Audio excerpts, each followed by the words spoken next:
자, 여러분 옆에 계신 분들과 한번 인사하겠습니다. 반갑습니다. 잘 오셨습니다.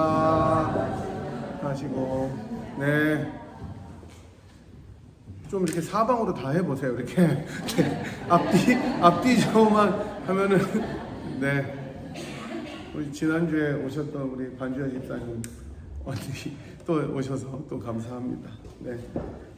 오늘은 저희들이 이런 교회 되게 하소서 두 번째 시간으로 냉정과 열정 사이라는 제목으로 말씀을 나누도록 하겠습니다. 어디서 많이 들어본 제목 아니에요. 이거 영화 제목입니다, 여러분.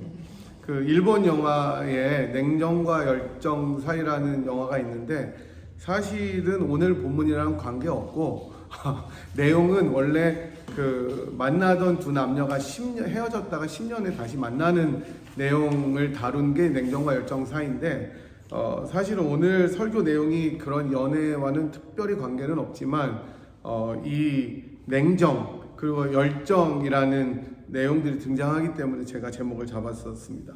사실 제목 잡는 게 제일 까다로운데 원래 글 제일 잘 쓰는 사람들은 본론을 쓰고 결론 쓴 다음에 마지막으로 서론을 쓴 다음에 타이틀을 제일 나중에 잡는데요. 그게 원래 논문 쓸 때도 그렇고 모든 글 잘 쓰는 사람들이 서론을 제일 나중에 써야 되고 타이틀을 제일 그거보다 더 나중에 잡는다 그러는데 저 같은 경우는 네, 뭐 중간 때에 따라 다르니까 아주 썩 훌륭한 거는 아닌 것 같습니다. 근데 어쨌든 앞으로 저희들이 이제 7교회를 이제부터 살펴보게 될 텐데 예수님께서 7교회의 소아시아, 그러니까 지금으로 말하면 터키 지역이죠. 얼마 전에 지진이 나가지고 엄청난 고생들을 했었는데 이 소아시아, 그 터키 지역을 바탕으로 한, 그러니까 영어로는 에이시아 마이너이라고 얘기를 하는데 소아시아 지역의 7교회에 주님께서 편지를 보내시는데 같은 형식을 가진 편지를 주님께서 보내십니다. 먼저 이 편지를 살펴보면 먼저 예수님이 누구신지를 소개를 합니다. 오늘 같은 경우는 7촛대, 그죠? 그 다음에 뭐 7별을 쥐고 계시다. 이렇게 예수님이 누군지에 대해서 소개를 하고, 그 다음에 각 교회가 잘한 것들을 칭찬을 해주십니다. 잘했다. 너네들이 장점이 이거다. 그런 후에 장점과 달리 각 교회가 잘못하고 있는 단점을 지적하시고 그것을 고치지 못할 때에 먹게 될 여러 나쁜 결과들을 경고하신 다음에 어떻게 하면 그것들을 해결할 수 있을지 해결책을 제시해 주십니다.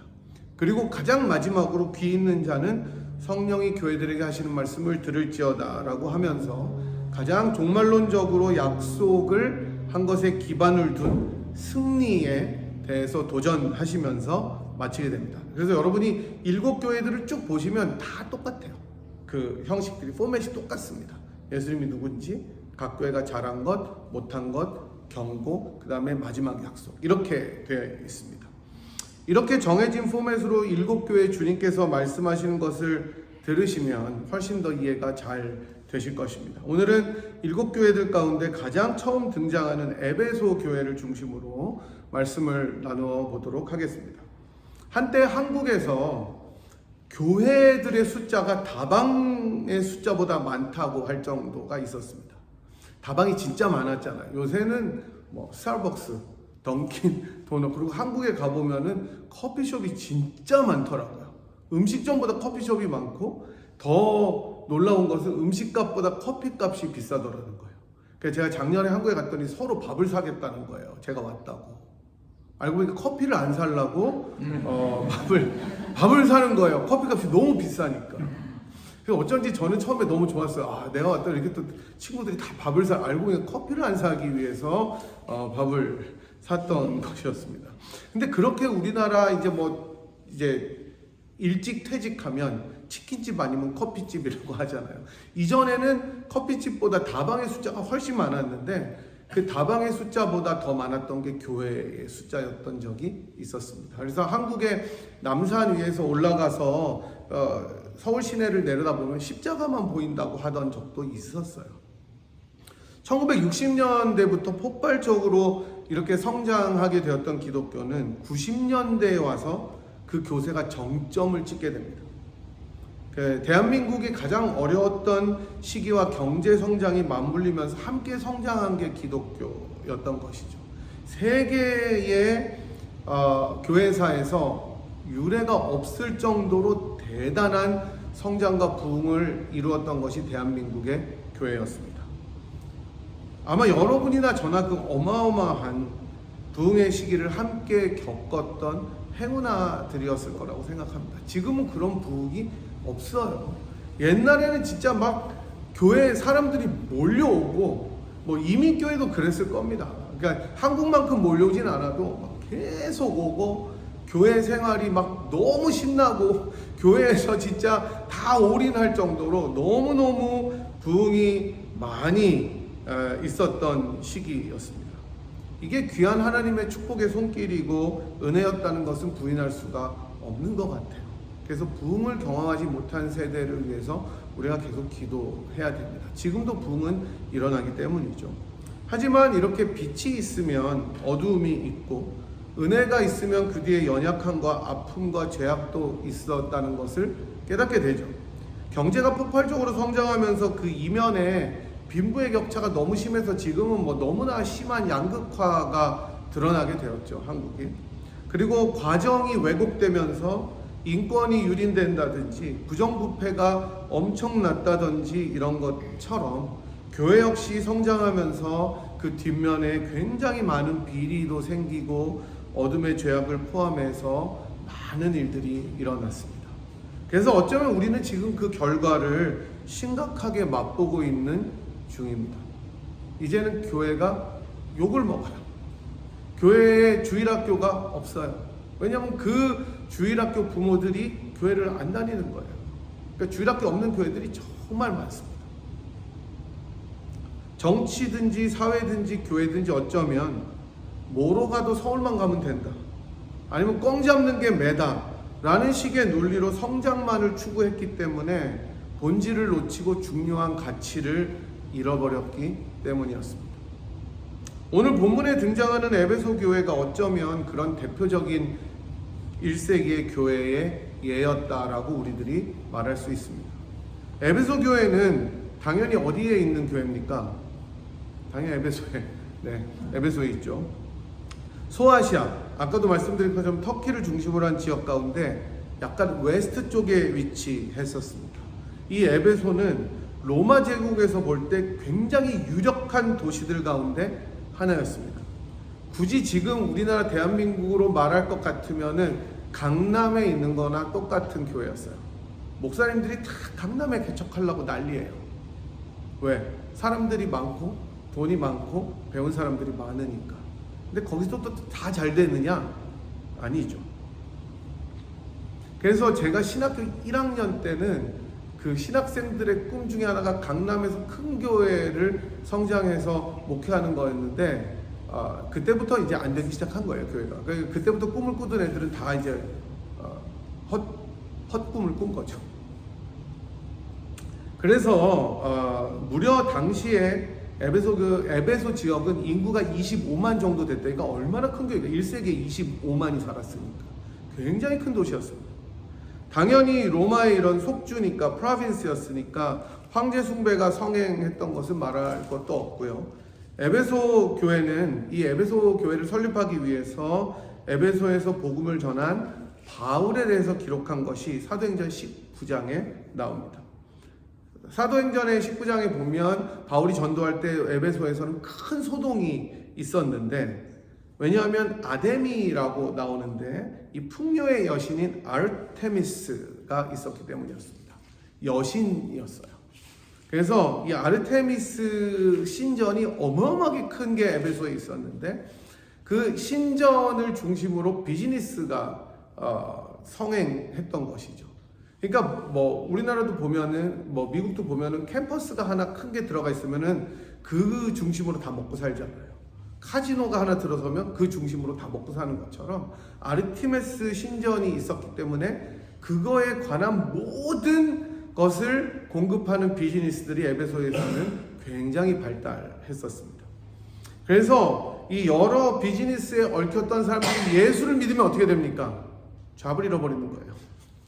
더 이상 섬길 수가 없잖아요. 아르테미스를. 예수를 믿어버리면 자기 비즈니스가 끊기니까 생업을 잃게 되고, 그래서 소동이 일어난 겁니다.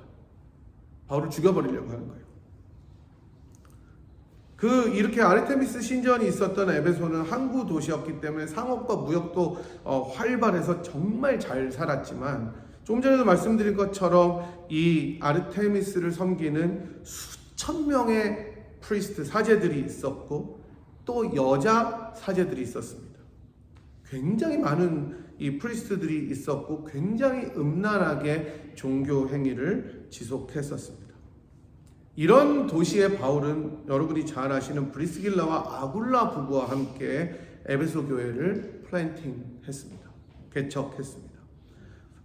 그리고 바울이 떠난 다음에 이 브리스길라 아굴라 두 부부는 아볼로라는 사람을 도와서 이 교회를 잘 섬겼고, 나중에는 디모데가 에베소 교회를 목회했습니다. 그러니까 에베소 교회는 굉장히 대형 교회였어요. 바울은 에베소 교회에 특별하게 많은 관심과 수고를 쏟았는데, 바울이 원래 개척하고 조금 있다 떠나는데 에베소에서는 3년을 머뭅니다. 3년을 머물고 이 에베소라고 풍요하고 음란하며 세속적인 도시에 하나님의 교회를 설립하고 3년을 공을 들여서 교회를 돌봅니다. 제가 한국에서 다녔던 모교회는 지금은 이제 딴 쪽으로 이사를 갔지만, 당시에 젊은이들이 가장 많이 바글바글 모이는 강남역 근처에 있었습니다. 항상 두 인파가 있었던 것 같아요. 하나는 밤문화를 즐기기 위해서 술을 먹으려고 길거리에 쏟아져 나와서 그곳에 모이는 젊은이들, 사람들과, 또 다른 한 인파는 교회로 향하는 인파였습니다. 그러니까 둘이 같이 지하철에서 내리는데 가는 곳이 달라요. 조금 더 들어가야 교회니까 그 술집에서 스탑 안 하고 조금 더 발걸음을 뻗으면, 아, 우리 교회 교인이고 쟤는 내가 아는 애다. 근데 거기서 스탑하면은 놀러 온 애들이죠.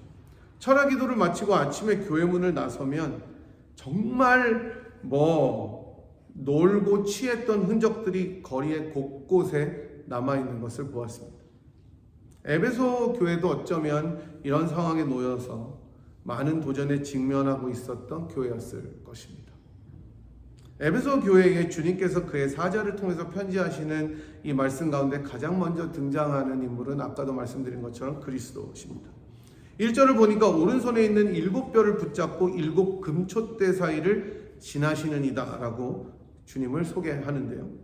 흥미로운 것은 앞으로 보게 될 나머지 교회들도 그렇고 에베소 교회도 그런데, 그리스도의 특징을 나타내는, 그리스도를 소개하는 이 첫 말씀은 그 각 교회가 가지고 있는 궁핍함이나 공궁함을 제시하기 위해서 의도적으로 선택된 말이다라는 것입니다. 다시 말씀드리면 오늘 1절 말씀에 오른손에 있는 7뼈를 붙잡고 7 금촛대 사이를 지니시는 이로 예수 그리스도를 표현한 것은 모든 주권이 주님께만 있다는 뜻입니다.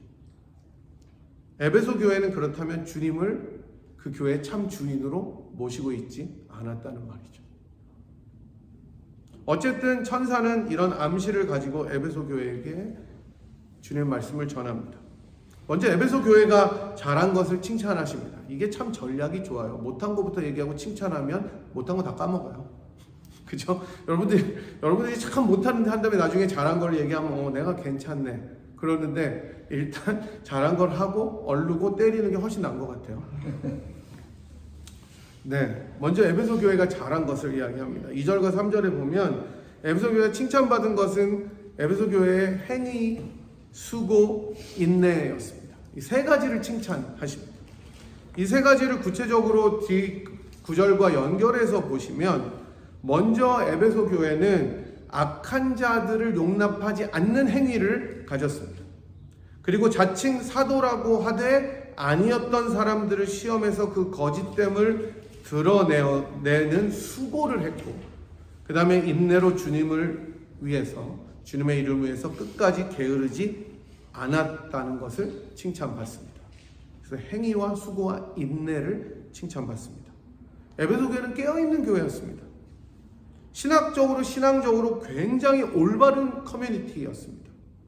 거짓 교사들, 어쩌면 이단들로 대표되는 사람들을 철저하게 교회가 구별해냈습니다. 사실 이게 진짜 어렵습니다. 여러분, 한국의 신천지가 난리잖아요. 뉴욕에서도 난리여서 아예 광고를 한대요. 여기 신천지 있으면 나가주세요 얘기한대요. 제가 아는 청년이 시카고로 이사를 갔었는데 그거 벌써 오래됐습니다. 시카고 한국교회에서 새신자를 못 받아요. 신천지일까봐. 등록을 안 받아요. 구별이 안 돼요, 어떨 때는. 그러니까 교회가 조금 멍하면 이단한테 먹히는 겁니다. 필라는 교회도 안 되지만 이단도 안 돼요. 그거 아시죠?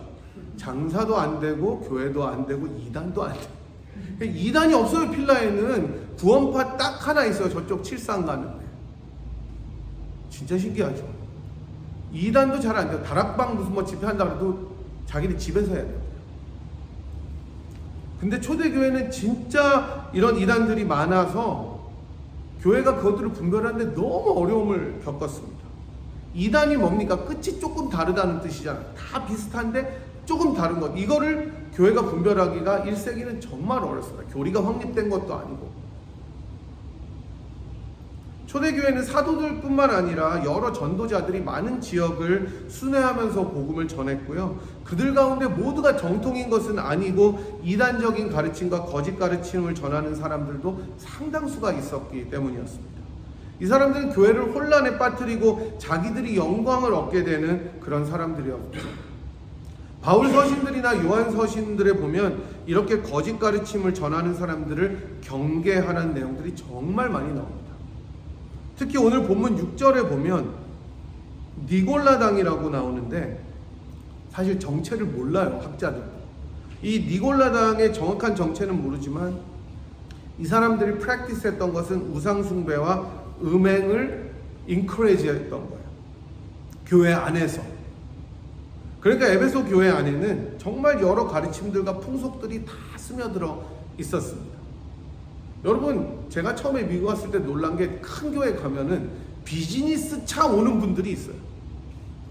그러니까 비즈니스를 잘하려면 커넥션이 있어야 되니까 네트워킹을 해야 되니까 큰 교회를 가더라고요. 그러니까 한국에서 사실 뭐 그래도 티가 안 나는데 워낙 사람이 많으니까 미국이니까 그런 일들이 너무 많은 거예요.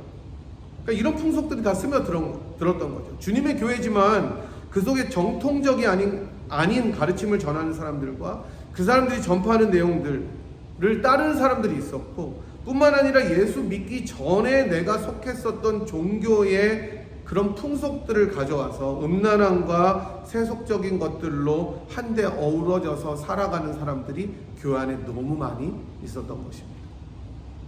그게 에베소 교회였어요. 여러분, 지금이랑 비슷하지 않습니까? 지금도 교회를 잘 보십시오. 여러분, 왜 교회에 나옵니까? 교회에 나오는 이유가 뭡니까? 목적이 뭡니까? 그리고 우리 교회는 어떤 뿌리를 가지고 있습니까? 그런데 에베소 교회가 잘한 거는 이런 점들을 철저하게 구별해서 그것들로부터 갈라섰다는 거예요. 엘리트 교회예요. 이것들을 찾아서 솎아내고 결별하는데 사실은 엄청난 수고와 인내와 행위가 필요한데 성공적으로 그것들을 잘 해냈습니다. 에베소 교회. 그러니까 굉장히 좋은 교회예요. 그러니까 우리가 일곱 교회를 보면서 착각하지 말아야 될 것은 이렇게 되지 말아야지가 아니에요. 이렇게 되지 말아야 될 부분도 있지만 닮아가야 되는 부분들도 분명히 있다는 거예요. 왜냐하면 주님께서 칭찬하셨기 때문입니다. 어쩌면 바울이 3년을 머물면서 최선을 다해서 훈련시킨 열매였을 것입니다. 하지만 바울이 에베소를 떠나면서 장로들과 울고 끌어안고 허그하면서 경고했던 말이 이루어진 거죠. 사도행전 20장 29절에서 30절이 실현된 것입니다. 제가 읽어드리겠습니다. 내가 떠난 후에, 바울이 떠난 후에 사나운 이리가 여러분에게 들어와서 그 양떼를 아끼지 아니하며 또한 여러분 중에서도 자기를 따르게 하려고 어그러진 말을 하는 사람들이 일어날 줄을 내가 아노라. 외부에서 나쁜 사람들이 들어올 뿐만 아니라 너희 장로들, 리더들 중에서도 자기의 영광을 위해서 사람들을 미혹하게 하는 사람이 일어날 것이다 라는 것을 경고했는데 그렇게 된 것입니다. 하지만 그럼에도 불구하고 에베소 교회는 이런 거짓 교사들과 심지어 자기가 자칭 사도라고 하는 사람들을 시험해 볼 정도로 깨어 있었습니다. 저는 정말 에베소 교회가 좋은 교회, 엘리트 교회라고 생각합니다. 그냥 아무 생각 없이 하루하루 그냥 신앙생활 막 땅콩 까먹듯이 하는 것이 아니라 올바른 가르침의 토대 위에 바로 서서 교회 전체가 분별력을 가지고 있었다는 것입니다.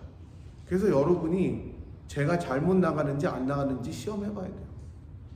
그러니까 저를 맨날 시험에 들게 하면 안 되고, 제가 혹시라도 성경적인 가르침을 못하거나 성경적인 목회를 하지 않으면 여러분이 저한테 브레이크를 걸 수가 있어야 돼요.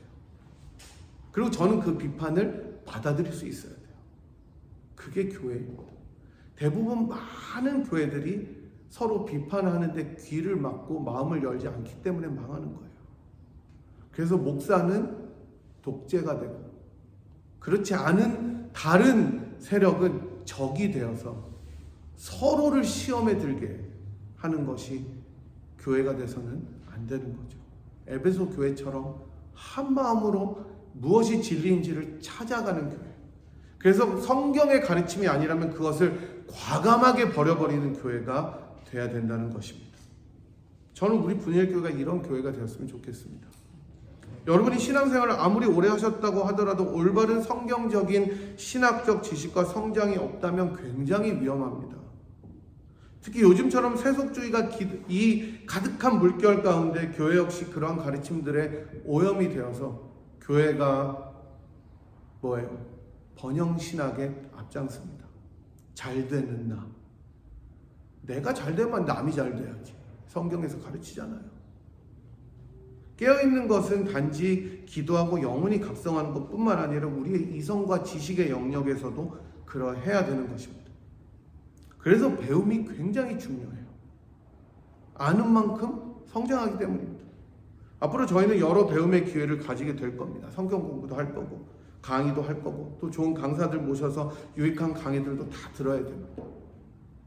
그래서 우리의 신학이 올바로 세워져야 신학 역시 굳건해지는 겁니다. 에베소 교회는 이런 장점들을 바탕으로 인내할 수가 있었습니다. 이런 교회가 되어야 하는 것이죠. 하지만 at the same time, 동시에 에베소 교회는 결정적인 단점을 가지고 있었는데요. 4절에 나온 것처럼 처음 사랑을 버렸습니다. 아무리 신학적으로 뛰어나고 신앙적으로 우월한 모습을 가지고 있다 하더라도 주님을 사랑하는 것 없이 그 일을 충분히 할 수 있다는 거예요. 이게 진짜 무서운 일입니다. 그냥 교회 일을 할 수 있어요. 잘 할 수 있어요. 심지어 뛰어나게 할 수 있어요. 근데 주님을 사랑한 것 없이 할 수도 있어요. 이게 정말 위험한 거죠. 뜨겁지만 가슴은 차갑게 식은 것입니다. 냉정과 열정 사이 somewhere에 에베소 교회가 있는 것입니다. 구원의 간격이 사라지고 주님이 나를 정말 사랑하신다는 기쁨과 은혜에 머무는 것이 없어지고 어느새 이성과 지식만 남아 버린 것입니다. 진리가 더 중요해요. 저는 개혁주의가 회개해야 된다고 생각합니다. 그놈의 개혁주의 하도 얘기해서 사랑이 없어요. 둘 다 중요합니다. 우리 한국교회는 어쩌면 감정보다 이성과 지식에서 더 자라가야 될 필요가 있어요. 너무 뜨거운데 지식이 없는 경우가 더 많기 때문이죠, 한국교회는. 하지만 우리가 첫사랑의 간격이나 구원의 간격과 은혜를 잊는다면 우리들이 하는 그 어떤 행위나 수고도 주님 앞에 의미가 없다는 것을 깨달아야 하는 것입니다. 주님께서는 에베소 교회에게 그렇게 경고하십니다. 5절인데요. 같이 한번 읽어볼까요? 5절 한번 같이 읽겠습니다. 시작. 그러므로 어디서 떨어졌는지를 생각하고 회개하여 처음 행위를 가지라. 만일 그리하지 아니하고 회개하지 아니하면 내가 내게 가서 내 촛대를 그 자리에서 옮기리라. 참 이거 아멘하기 힘든 말씀입니다. 얼마나 두려운 말씀입니까? 얼마나 심각한 시리어스한 워닝입니까? 에베소 교회가 가장 먼저 해야 될 일은 진리를 위해서 모든 것들을 분별하는 것도 있었지만 그거보다 더 중요했던 것은 뭐냐면 너가 어디서 떨어졌는지를 생각하고 회개하는 것이었습니다. 어디서 떨어졌습니까? 가장 기본적인 것. 신자라면 누구나 기본적으로 해야 될 것, 첫사랑을 잃어버린 것에서부터 시작하는 것이었습니다. 많은 그리스도인들이 처음 믿었을 때 감격과 기쁨을 잊어버린 채 신앙생활을 그냥 쭉 하는 것을 보게 됩니다. 이제 신앙의 연수가 늘어나니까 조금씩 내가 성숙했을 거라는 이유로 나를 사랑하신 주님을 기억하기보다 다른 사명과 일들에 대해서 이야기합니다. 우리 교회도 여러분 사실 할 일이 많이 있습니다. 오늘 끝나고도 우리가 회의할 거예요. 일들이 산적해 있습니다. 여러분들이 다 같이 도와주지 않으면은 할 수가 없는 일들이에요. 우리가 100명이에요, 1000명이에요, 2000명이에요. 한 명씩 다 해도 될까 말까입니다. 힘을 합쳐야 돼요. 하지만 그 중심에 우리가 구속받은 기쁨과 감격과 주님을 향한 사랑 없이 이런 일들을 하게 된다면 그 어떤 것도 온전할 수가 없다는 겁니다. 왜 해야 되는지를 계속해서 리마인드 해야 되는 거예요. 반드시 체크해야 될 지점은 우리는 정말 첫사랑을 여전히 가지고 있는가? 내가 정말 주님을 사랑하는가? 그 속에서 나는 진짜 감격하고 기뻐하고 그 사랑과 은혜를 누리고 있는가 질문해야 돼요. 여기서 떨어지면, 여기서부터 잘못 어긋나면 일은 될지 몰라도 하나님 앞에 아무런 의미를 가지지 못한 일들을 하는 겁니다. 스스로 생각해서 첫사랑에서 멀어졌다면 회개해야 됩니다. 그리고 돌이켜서 첫 행위를 가져야 되는 것입니다. 그렇지 않을 때 에베소 교회에 두셨던 촛대를 옮긴다는 주님의 경고는 어쩌면 우리에게도 적용이 될 수 있기 때문이죠. 수많은 교회들이 한때 잘 나가다가 내분으로 인해서 또는 문제로 인해서 디클라인합니다. 그 사람들이 만약 첫사랑을 기억하고 처음 행위대로 하나님을 사랑하고 형제 자매를 깊이 사랑했다면 그런 일들이 덜 일어났을 거예요. 왜냐하면 사랑이 있는 곳에 마귀가 역사하지 못합니다. 에베소 교회의 첫사랑이란 것은 하나님만을 향한 것이 아니라 형제 자매도 사랑하는 수평적인 사랑으로 드러난다고 학자들은 이야기를 합니다.